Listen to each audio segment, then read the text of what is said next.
Here in Cleethorpes, a new cultural festival will celebrate the very best of local talent in a weekend of art, crafts, music, poetry and even stand-up comedy.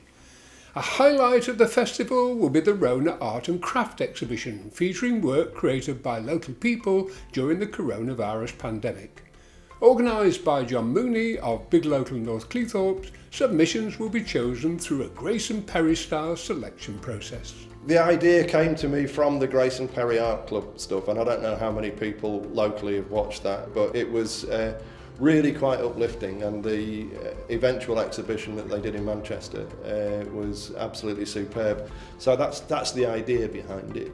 Anything from poetry to sort of paintings and maybe the short videos and those sorts of things. Well, I suppose it's to encourage people who have been doing artistic or crafty things at home, particularly when they were locked down, to actually share those things with everybody else. First of all online, by photographing it and putting it up on our Facebook page. And then one of the things that we're looking to do is provide workshops for people who think they might need help to produce something to sort of contribute towards the exhibition. So look out for the Facebook page, and if you've got stuff that you want to sort of contribute, photograph it or put a text file up there or a video clip.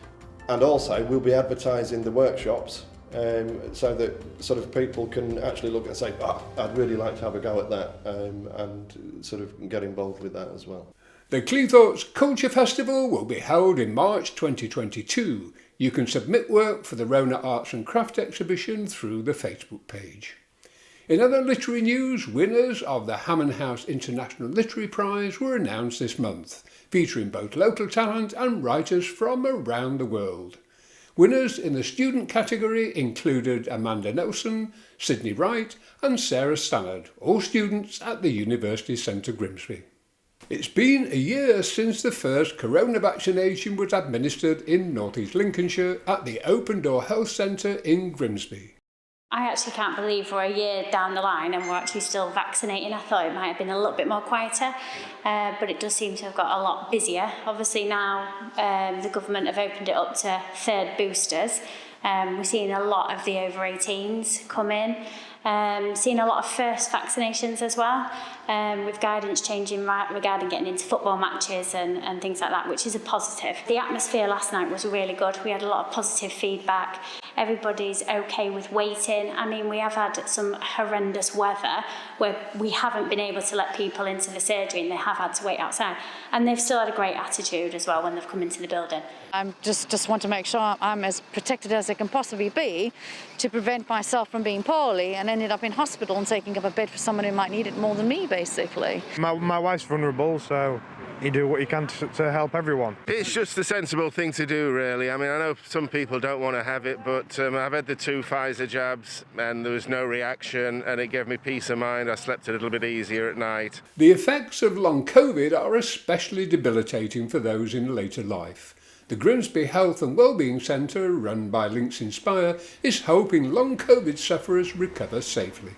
This is a health and wellbeing site. So here we do have an amazing, unique range of equipment. What you're looking at is power-assisted exercise.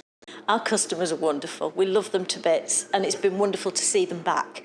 I think what's been heartbreaking is for people who've not been able to exercise, or not been able to have that social interaction, which is just as important as the exercise. The main thing that I've found is a common thread of chronic breathing disabilities, chronic fatigue and memory loss. North East Links have funded its scheme, the recovery programme.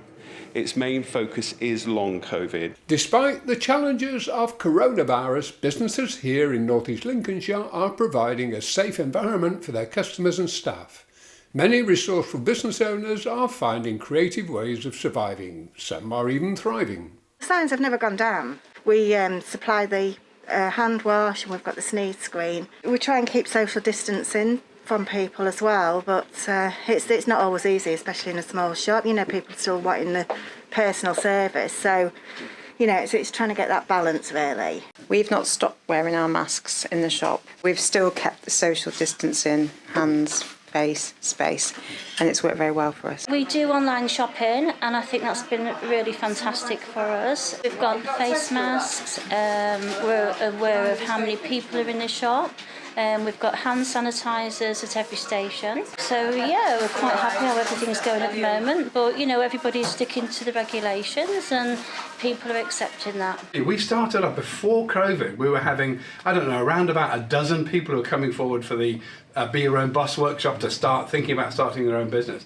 From the time the pandemic started, within a month, that number had doubled and then tripled. You know, we didn't know what to expect at first. We thought that they would be struggling to survive. But obviously, the support they've received has helped. But some of the businesses are actually thriving. So, you know, not just surviving, they are thriving. We decided to open a third shop kind of right in the middle of the COVID crisis. I guess COVID sort of gave us the opportunity to really think about what we wanted to do going forward with the business. One of the main things is sort of like we've learned and brought more of is kind of going out to customers as opposed to waiting for customers to come to us. We've done paddleboarding all through the summer this year. We've had a whole range of staff, so now we've got 5 employees on the payroll. So we've got this real nice vibe of people working for us, volunteering for us and just getting out on the water, which has been possible.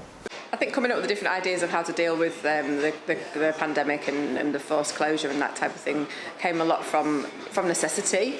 According to scientists and healthcare professionals, the regimes that helped us keep safe at the beginning of the pandemic will also protect us from the threat of the Omicron variant. Washing hands, wearing masks, regular testing, keeping our distance and getting all our vaccinations. Well, that's all for now for 2021. Very best wishes for Christmas from everyone at Cleethorpes TV. Please take care and stay safe in these challenging times.